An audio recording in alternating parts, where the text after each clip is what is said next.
ees on ka Mandolini orkester.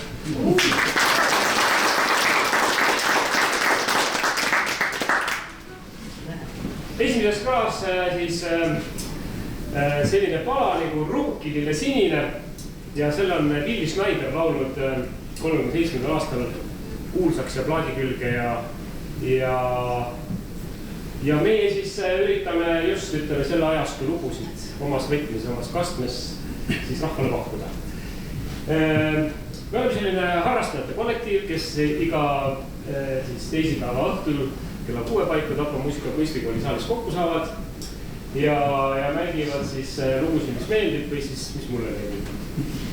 Ja teised on siiamaani kõik 10 aastast leplikult seda kaasa teemas. Ja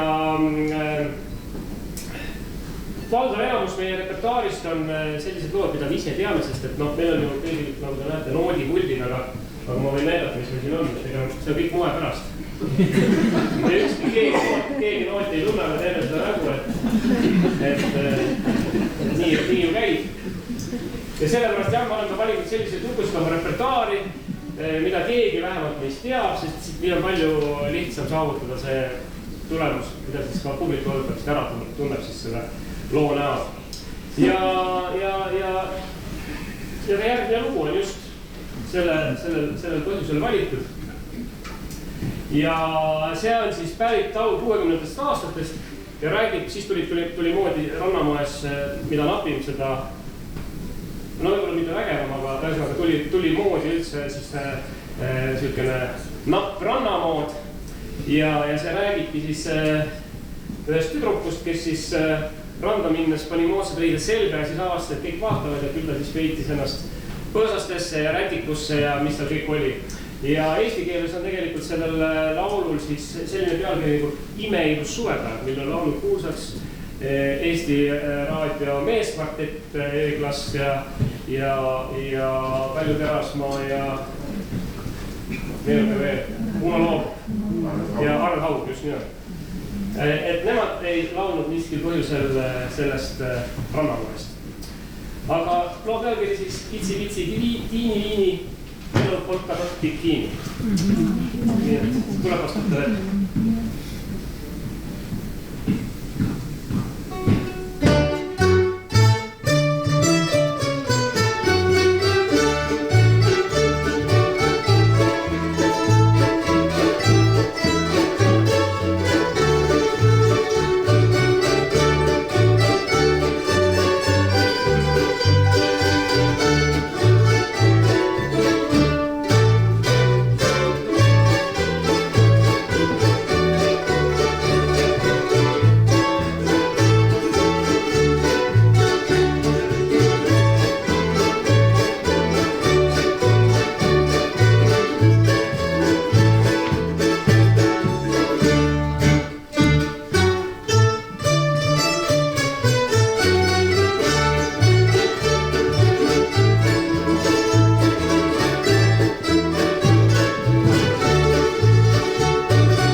sissejuhatuses ma unustasin mainida seda, mis korraks lihtsalt tegelikult, et 10 aastat on nad mind talunud, minu loovalikuid, et me nimetasime sügisel 10-aastaseks ja otsustasime, et nii pimedal ja sombusel ajal me oma uhket sünnipäeva ei tähista, lükkasime seda pool aastat edasi, tähistame seda ülejärgmisel laupäeval 13. aprillil Tapal ja siis, et taigusega on ju see, et kuidas on siis, et vormi saab ajastada, aga taset väga ei parandaks.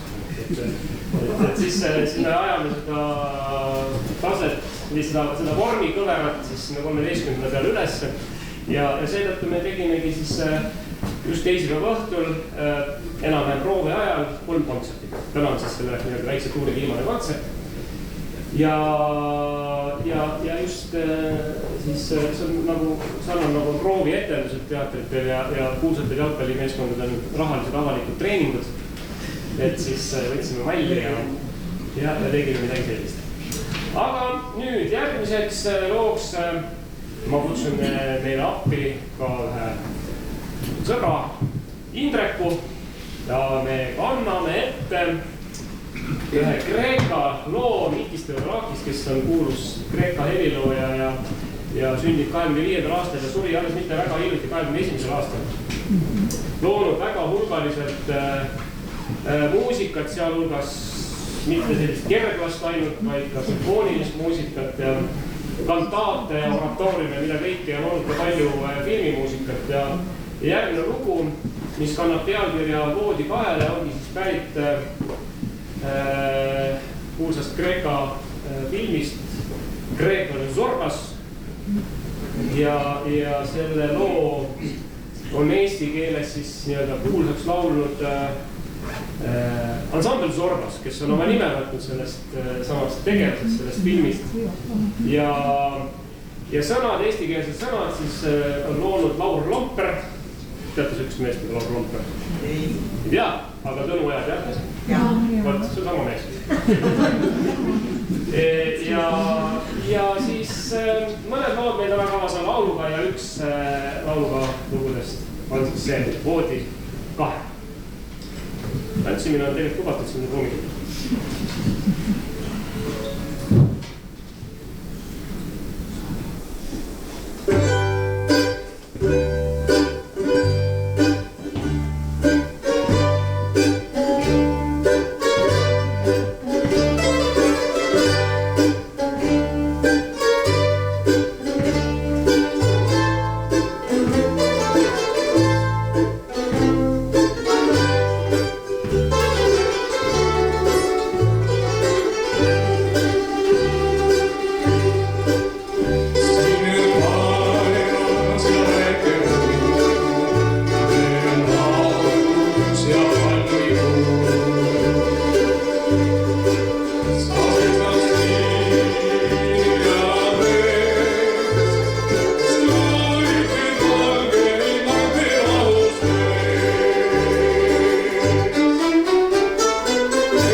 ja järgmise laulu on tuntuks laulnud eesti keeles siis äsja oma juubelit tähistanud Timo Linna. Ma ei vaadanud alguses lõpuni seda pikka kontserdit, aga seda olema vaatasin, seal minu meelest ei kõlanud, aga parandada, kui kõlas. Laulu pealkiri on Old Nickelodeon Sound ja selle eestikeelne siis pealkiri on Nostalgiline. Ja loo autoriks on üks Norra mees, Georg Janus, kes on mõnele teada sellisest ansamblist nagu siis Sailors. Ja see laul ongi siis, seal ta mängis gitarri ja oli siis ka paljude lugude autor ja ühesõnaga see oli ka siis Sailorsi repertuaaris ja kõlas seal siis 75. aastal ilmunud kauamängu.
tõsiselt, sest et tegevus on ikkagi tõsine, ei mingit nalja. Aga kui keegi naerab, siis midagi läks nii. Et jälgige, tehke märkmeid ja siis pärast öelge mulle, et siis ma proovis tähelepanu juhtida. Nii, aga järgmiseks kõlab nüüd üks lugu, mis otsatus meie repertuaari kõige viimasena ja varasematel kontserditel me seda lugu ei ole esitanud seetõttu, et oli pisut toores ja ega ta tänagi veel päris küps pole, aga meil on aega veel poolest nädalat harjutada. Ja võtsime selle julguse kokku, et teeme seda ikkagi ka publiku ees. Et kui läheb nihu, siis läheb, seda midagi teha. Läheb naerab. Nüüd oleme tulnud tõsiselt. Ja loo pealkiri on siis Huesas, võib-olla Ladina-Ameerika päritolu Kuuba helilooja teos. Ja sellega oli ka see lugu, nagu paljude, päris paljude lugudega juhtub see asja, et ka kirjutatakse kellegi poolt, saab kuulsaks, siis tehakse natuke ringi ja saab veel kuulsamaks. Et sellega on juhtunud sama asi natuke, et 47. aastal oli Oscar Farres laulukirjutaja, kui selle laulu lõi, siis ta sai koheselt ülipopulaarseks. Aga aastaid hiljem, 56. aastal laulis selle veel kuulsamaks Ameerika siis tuntud laulja Nat King Cole. Ja ütleme, et ma arvan, et see variant ongi see, mida siis aeg-ajalt meid kuskil kuulda. Ja võib-olla, eks ole, ja armastuslugu, nagu ma ütlesin, räägib siis lühidalt sellest, kuidas naine siis kogu aeg ootab, millal tema kallin talle armastust avaldab, teeb selleks vihjeid, et kas sa siis armastad või mitte, eks ole, siis mees aga jälle vastab, et võib-olla. Ja kui ta jälle küsib mingi järgmise küsimuse, et saada nagu oma tunnetes kindlust, siis jälle mees vastab, võib-olla. Aga õnneks neid ei aasta täna laulu. Nii.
Järgmisele laulule on tehtud ka huvitavaid sõnu mitmes maailma keeles, ka eesti keeles. Ja originaalpealkiri on tal Venir su söön sa oled minu jaoks ilus. Eesti keeles küll on sõna, et sa oled nõnda kena nagu minu vana ema ja siis on veel ka selliseid, mida lisaks inimene vaimest teada ei räägi. Ja see lugu on siis tegelikult 32. aastal kirjutatud siis GDC muusikali jaoks ühe Ukraina juudi poolt ja täiesti tundmatu mees oli ta aga vahva nimega Šholov Sekunda, see muusikalise nimega mees, kes oli siis jah, Ukraina juudi päritolu ja ta sai selle loo eest näruselt $30. Ja 38. aastal, nagu ühe eelneva loogi puhul juhtus sama asi selle looga, et 38. aastal tehti sellest laulust sellises swing-vormis variant ja tegelikult mina ei oleks seda aastat varianti kuulnud ja see sama swingis variant 38. aastal sai lausa siis nii suureks raadiohitiks, et sai Ameerikas kuldplaadi ja ma arvan, et te teate seda palju. Ja ma loodan, et meil tuleb see välja nii, et te saate aru, et see lugu tuleb tõsta.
mis ma veel meie orkestris räägin vahepeal nii kaugel, see oli vaadatakse. Me lõime alles hiljuti sellise korra enda orkestris, nii et nagu te näete, tagant riga tõusega püsti.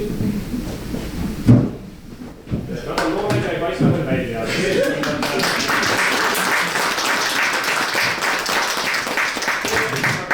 Sees nad on õppivad seda pilli ja tegelikult on neist suur tugi. Ja nagu näete, Eesti asjast on 2 nooremat inimest. Teil on püsti tõusnud, et kõik näete juurde seda. See on selline edutussüsteem. Et nad istusid ka alguses tagareas. Ja siis juba järgmises proovis, mis meil järgmine teisipäev, tulevad sealt tagantreast veel mitmed ettevõtjad, et oleksid siis nii-öelda sünnipäeval uhkesti eesreas eksponeeritud, et oleksid tagareas ja ei teeks kogu aeg lollus. Sest et tegelikult nad on juba väga tublid ja aitavad meid jõudsasti kaasa, aga eesreas on näha nende nähtuluks. Aga järgmiseks kõlab üks valss, pealkirjaga Noorgu valss ja ma arvan, et seda lugu te ei tea. Aga selle autorit jätte kindlasti, selle autoriks on Benny Andersson. See nimi ikka ütleb midagi. Ei ütle, Benny Andersson. Keegi julge kätt tõsta ja öelda, mida teada. Ikka teada. Appa, kus tuleb Appa, jah? Just, Appa, just üks 4 Appa liikmest, Benny Andersson, kes on kirjutanud siis seal siis väga suure hulgaga Appa hittidest, aga tegelikult Benny üks selline rahvamees, et ta on kirjutanud väga palju sellist muusikat, et kui seda kuulata raadiost ja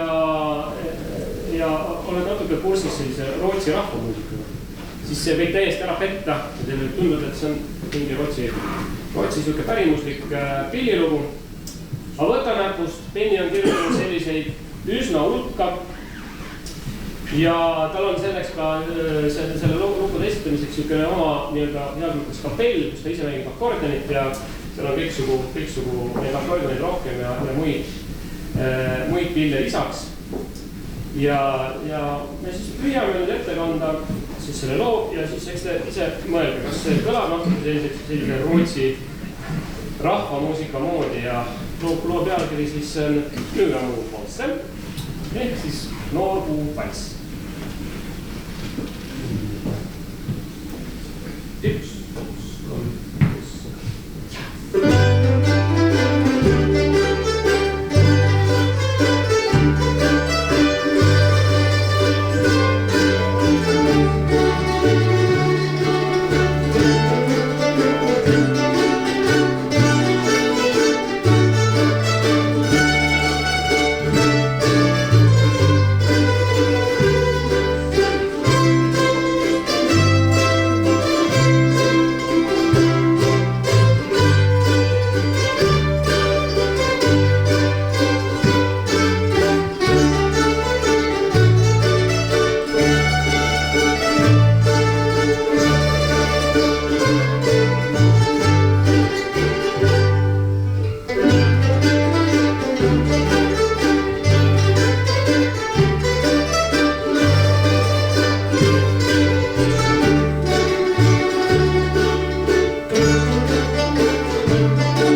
Me võiks teha mingi, me peaksime mängima võrdluseks päris Rootsi aga me praegu ei ole seda parandust võtta.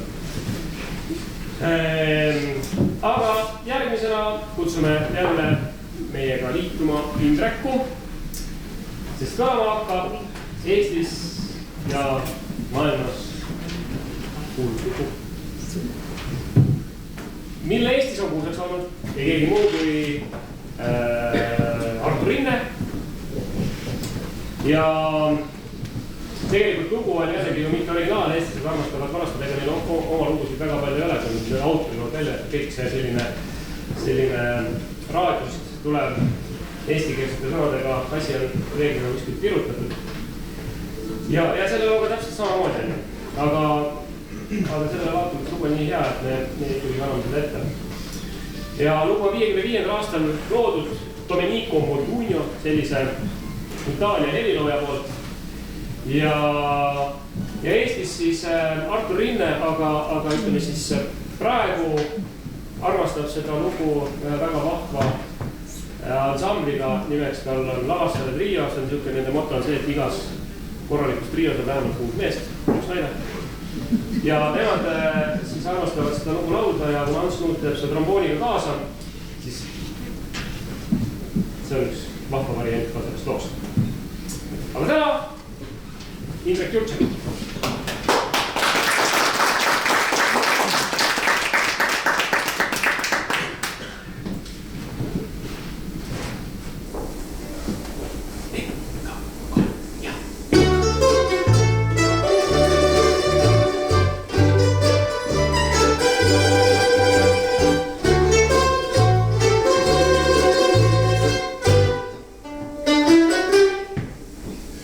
What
Nii,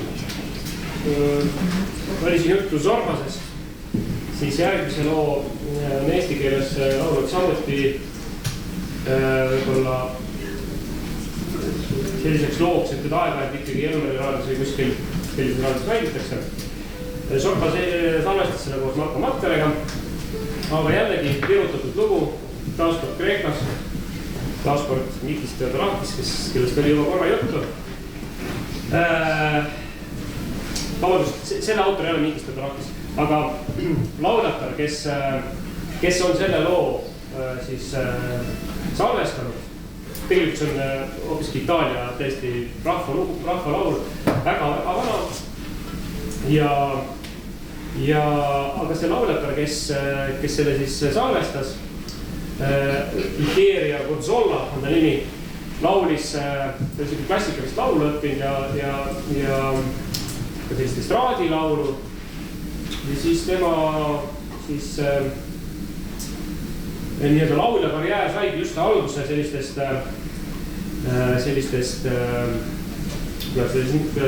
muusikaklubidest, kus ta siis esitas siis erinevate kohalike eriloojate laule ja muuhulgas siis ka selle Mikis Theodorakise lugu. Ja eesti keeles, nagu ütlesin, on loo pealkiri Tiki-tiki-tak, siis originaalis natuke lühem, Tik-tik-tak. Ja taaskord Leelauli.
selle nimi tipsas läbi eelmise looga ja juhuslikult on sattunudki kõrvuti 2 lugu, mida tema on laulnud. Taaskord kutsume meiega liituma Indreku ja loo pealkiri on Armastuse rada. Ja siis selle loo on siis lindi külge laulnud Marko Mantere koos oma ansambli Lekstritööstuse Ühinguga. Ja lool on siis sõnad, kui keegi on selle laulu liiti laulnud. Loo sõnad on loonud Rasooli Barkalaja. Ja eks teil nüüdki siis kuulata välja Indreku edastusest, et mis piin sellel sõnade autoril oli, kui ta neid ridu kirja pani.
keel ka mida, AKV-gu või keel.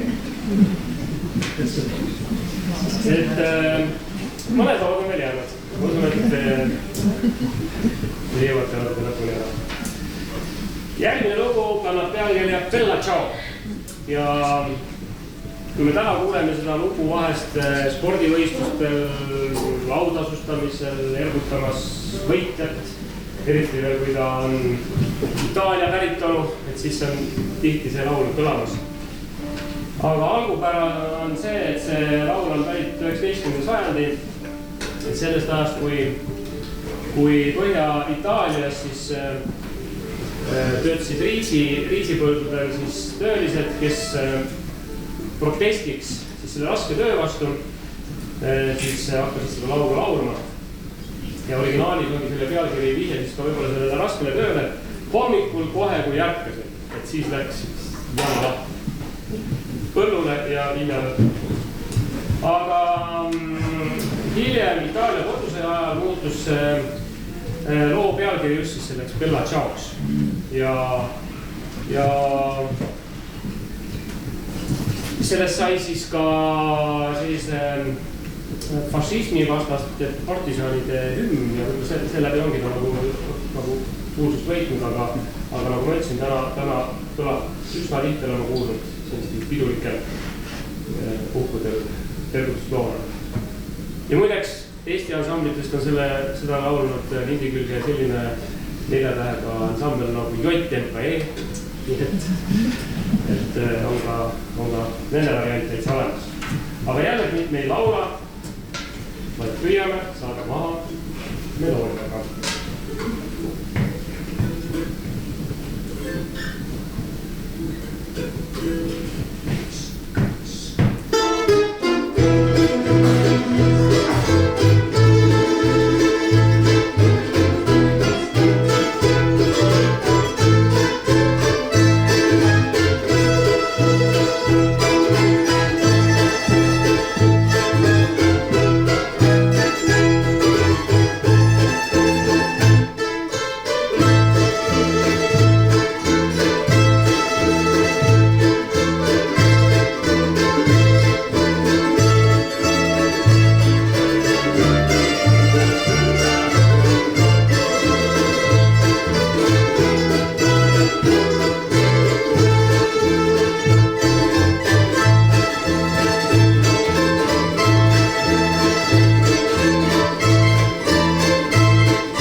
Meil oli üks periood, kus me mõtlesime, et me mängime lugusid, mis räägivad mandoliinist, milles on kasutatud mandoliini. Ma ei tea, aga siis jooksime natuke sohu, mulle tundub. Aga mõned lood jäid siiski repertuaari. Ja üks neist lugudest on selline lugu nagu Lipsi. Ja miks me valisime on see, et Kuldne Trio esitas oma sellest perioodist, kus meil oli väga vahvad lood. Ja oli ka mandolin kaasatud, tundus kuidagi väga sobilik lugu meile. Aga jällegi, Toomas Margus. Kulbri trio varastas loo Ida-Saksamaalt ja Lipsi oli siis tegelikult välja mõeldud tantsustiil või muusikastiil, pigem tantsustiil, mis oli siis mõeldud selleks Ida-Saksamaal, et ameeriklaniku sellise rock and rolli kõrvale tõrjumiseks, et see kõik, mis sealt poolt tuli, oli ju jama. Aga see pealetung oli nii võimas, et see Lipsi valsikene suri suht kähku ikkagi välja ja ei võitnud seda kuulsust, mida siis propagandamasin ehk oli lootnud.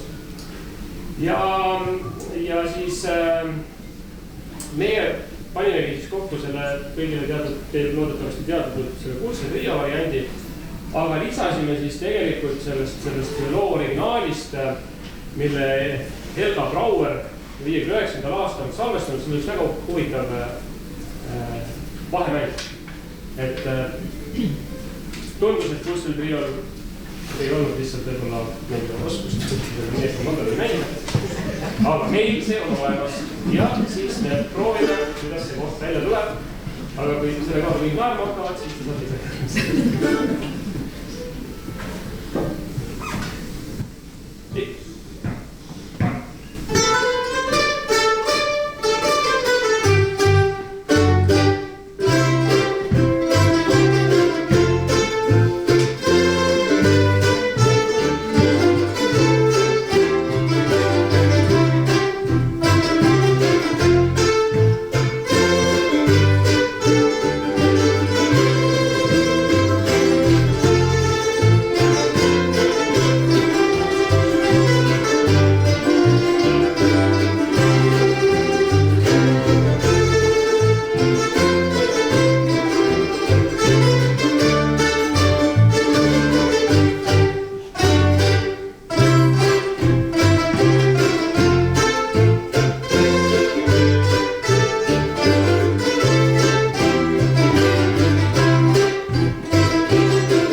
valsiviis veel siia lõppu mängida.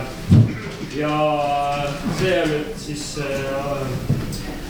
lugu on pärit siis Mississippi ja Alabama jões, siis niimoodi kokku saavates kohas.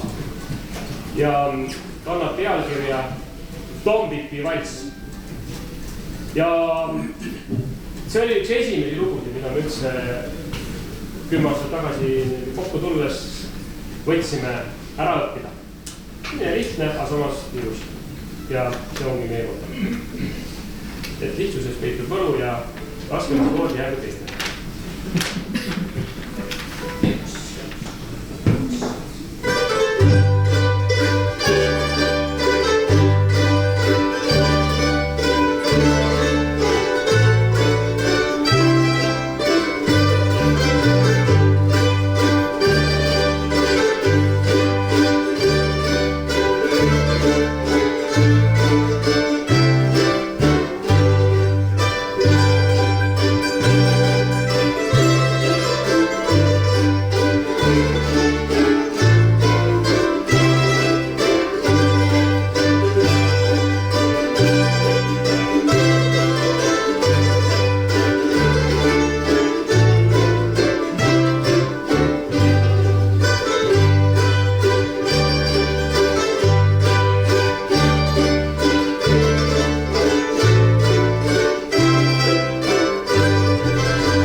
Kes Paidelastele pillirõõmu siia värskesse kevadesse tõid.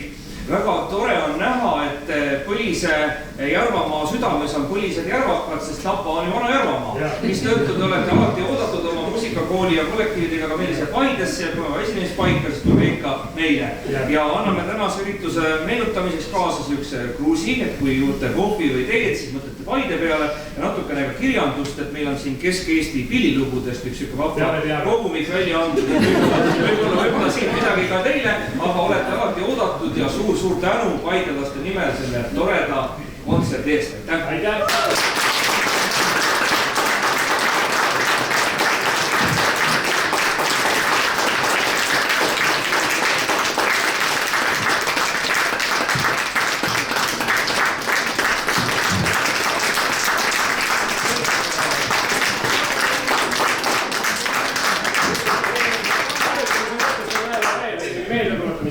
Kolm lugu veel. Aga sina olete meil rahaline see plaksutaja. Nii. Jah, me teeme siis polka siia lõppu, mis on kuidagi, ma ei tea, mis imekombel saanud selle pealkirja Mansolini polka. Keegi ei saa seda süüd ette peale võtta, et see on kõige ristib. Aga või peita. Tegelikult Võidumarss. Võidumarss, jah, Võidumarss, aga võtnud teise nime. Ja, nii, autor keegi mäletab. Ja teisest mõttes piitsaks.